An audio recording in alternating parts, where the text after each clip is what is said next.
عارف انت يا صديقي لما تبدأ حوار مع واحد صاحبك او حد قريب منك وبتبقى عارف ومتأكد ان الحوار مش هيكتفي بكلمة ولا اتنين، لا، عارف ان الحوار هيمتد وهيكون فيه مجادلة لحد ما نوصل لفكرة جديدة او لحد ما نوصل لرأي مختلف. مش بس كده، بتبقى انت عارف ومتأكد ان الشخص اللي انت بدأت معاه الحوار ده لا هيطبل لك ولا هينافق لك ولا هيريحك ولا حتى هينهي الحوار معاك بكلمة انت معاك حق. عارف انت النوعية من الناس دي بتريح دماغها وخلاص. اما بقى الشخص اللي عارف ان انت هتفضل تجادل معاه او هو هيفضل يجادل معاك لحد ما توصلوا للرأي الصح.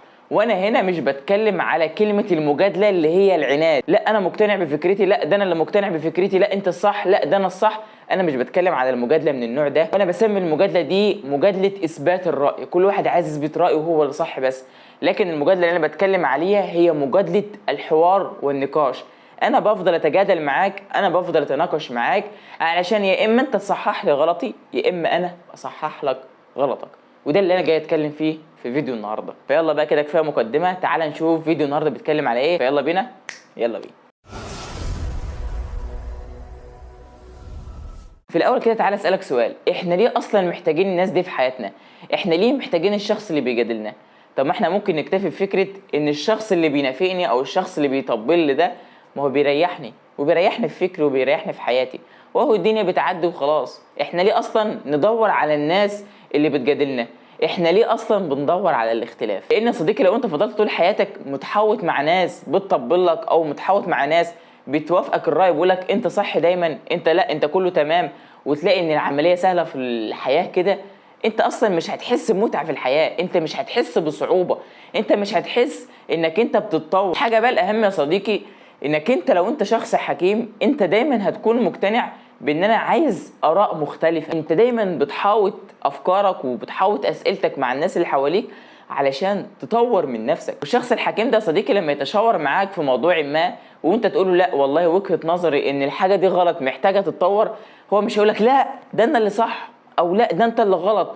هو مش هيقول كده، ده هو يا اما هيتناقش معاك والمساحة تكون في حدود ان انا عايز اطرح فكرتي، يا اما هيقولك فعلا انت عندك صح وقول لي ايه اخطائي علشان اتطور منها. ده الشخص الحكيم. تعالى مثلا اقول لك مثال بسيط كده بالنسبة للمشورة وعشان تعرف الاراء الحكماء كانوا دماغهم ماشيه ازاي. كلنا اكيد عارفين مين القائد الفرنسي نابليون. نابليون يا صديقي كل الناس التقال بمعنى صح اللي كانوا من حواليه كلهم يا صديقي كانوا دايما مؤيدين لافكاره ودايما مؤيدين لكل الحاجات اللي كان بيعملها نابليون. ما كانش في حد يا صديقي دايما بيخالف الراي الا شخص واحد بس، وكان اسمه شارل جودين. حرفيا شارل كان بيعارض نابليون، بيعارضه في جزء اكبر من افكار نابليون لكن في حدود عدم التطاول. رغم كده يا صديقي الى ان نابليون كان بيحترمه جدا. وعشان اثبت لك قد ايه نابليون كان بيحترمه، لما جه شارل مات يا صديقي امر انهم ينزعوا قلب شارل ويدفنوه في باريس لما مات في غزو روسيا. كان مثلا معظم الناس كان يقولوا شيلوا من منصبه، هو دايما هيفضل يعارضنا كده. فكان نابليون يقول لهم ايه، ازاي هعزل الشخص اللي بيرجعني عن اخطائي؟ انا مش بقول لك يا صديقي انك تكون شخص مجادل في كل حاجه،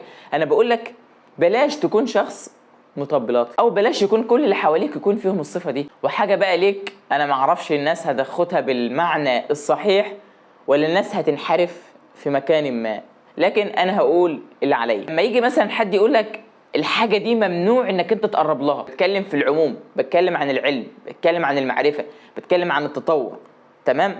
خلينا مثلا في السياق ده بس. يجي يقول لك مثلا ايه، الكتاب الفلاني والله العظيم انا قراته سيء. بنشوف كده فيديوهات كتيره جدا لملخص فيديوهات، لملخص كتب، لملخص مش عارفه ايه، حاجات ما من هذا القبيل. في بدايه قراءتي مثلا من الكلام ده من سنتين، في فيديوهات كتيره جدا كانت منتشره لكتاب اسمه فن اللامبالاه. الكتاب ده اخد ضجه كبيره جدا جدا جدا، زي مثلا الكتاب دلوقتي اللي بيقرا كتب العادات الذريه، كتاب واخد شهرة كبيرة جدا جدا جدا. مئات الناس من اليوتيوبر اتكلموا عن شرح العادات الذرية وقالوا بدل المرة 1000 ان العادات الذرية كتاب من الكتب المهمة وهكذا من هذا القبيل.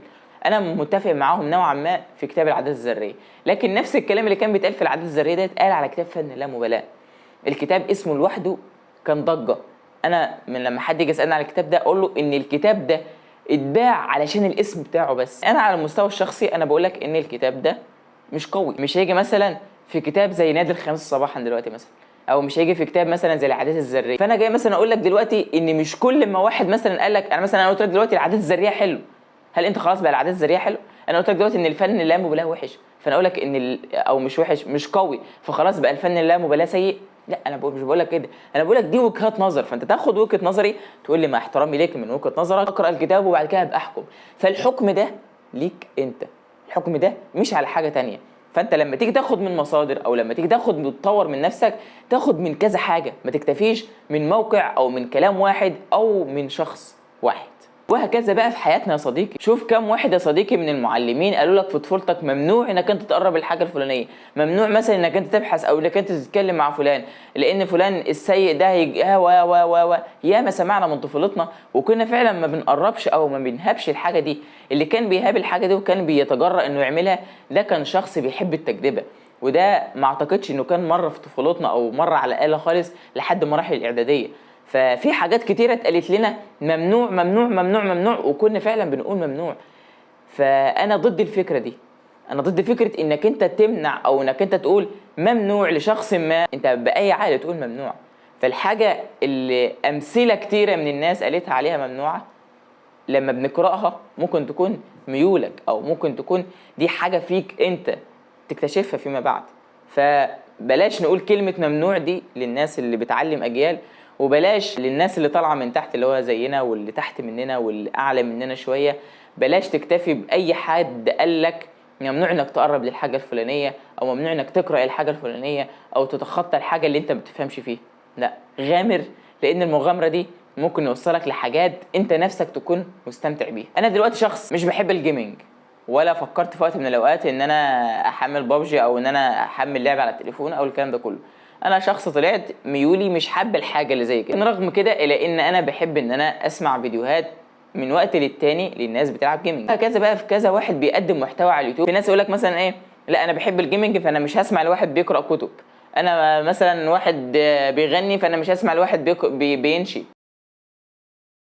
تنوع، كلنا دلوقتي بقينا للاسف تحت السوشيال ميديا، خلينا نستفيد مثلا من السوشيال ميديا، خلينا نستفيد من التنوع. يا صديقي بجد الفتره الاخيره احنا محتاجين نفتح البيبان بتاعتنا على مصراعيها، بلاش يا صديقي نحكم على الحاجه من غير ما نجربها.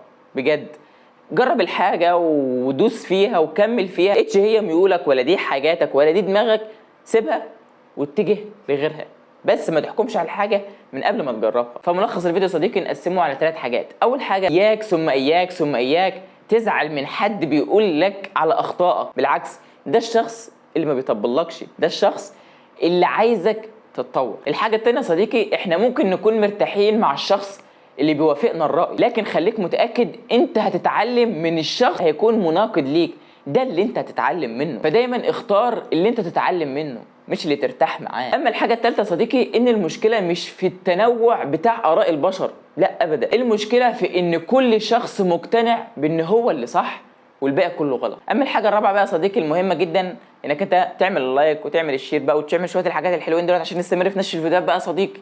كان معكم محمد يدك، والى اللقاء في فيديو جديد، واتمنى انك تكون استفدت. ما تنسوناش من دعواتكم. سلام.